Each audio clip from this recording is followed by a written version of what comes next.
Welcome back, Keeper.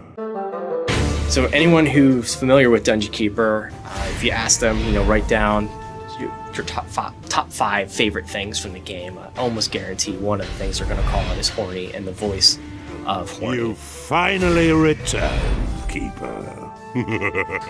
That's wonderful to be associated with a game as popular as this, and as naughty as this as well. Actually, how did I originally get involved with the very original Dungeon Keeper game? I think the first one was made by Bullfrog, if I remember rightly, and I just rang up and said, "Do you fancy doing it?" and told me about it, and I thought about it for a nanosecond and said, "Yes, that's right up my street." Before I knew it, we were doing Dungeon Keeper 2, and it grew in size and got even more devilish and naughty. Yeah, and hearing that they were going to make an application for the mobile devices, for iPads and what have you, just so delighted.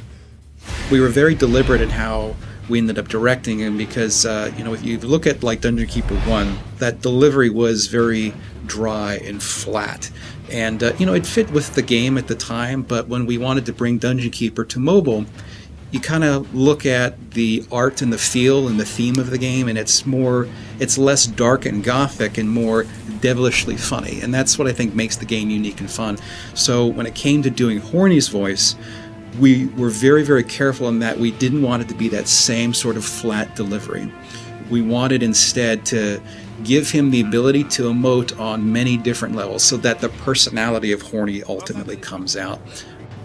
We've recorded over 500 lines of dialogue, which is just immense, almost overkill for a mobile game, but it's just so much fun to listen to it and to hear that character come through, whether or not he's complimenting you, encouraging you. A glorious victory, Keeper! Or just being derisive and dismissive and sarcastic. Perhaps your imps should be the ones slapping you, Keeper. It's just part of the game that I'm probably most proud of is the work that Richard did, and it was just so thrilling to be there working with him, but it was absolutely an amazing experience and something I'm definitely looking forward to again.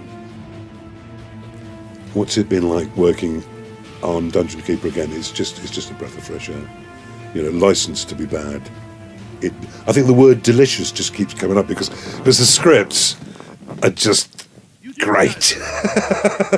They're such fun, Our script writing process was actually really unique.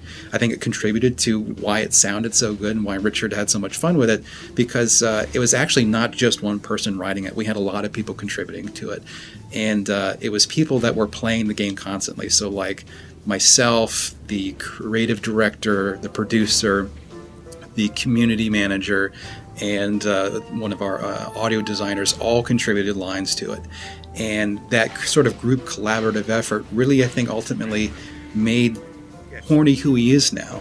It wasn't just through the lens of one person and one person's experience, but it was instead this overall feel of what the game ultimately was supposed to be. And since it went through so many revisions and through so many different people, I think it really allowed Horny to have that range of character and that range of tone that I think makes that narrative voice in our game so outstanding. We just had a brilliant one a minute ago. How did it go? It was... I think Maniac's a bit harsh. I much prefer Homicidal Enthusiast. It's great. Just those throwaway bits of magic. I mean, I think one of the reasons Dungeon Keeper is so popular is that it arrived at a time when there was a lot of this PC health and safety, kind of goody-goodiness being rammed down our throats in society. And here, in this game, you had license to misbehave and be really bad. Do I play games at all? I mean, I would be, but I am well aware of the fact that I have a very addictive personality. So I've managed to go, no. It's becoming ever more difficult with the iPhone than with the iPad because there's just so much available. The gaming industry is huge now, isn't it? It's quite amazing where we've gone in the space of 10, 15, 20 years. And it's great because there's such a forum for people getting their imaginations out there. And now there is going to be a mobile app. It's great news. I know there's a huge army of fans for Dungeon Keeper who are going to be delighted when this comes out.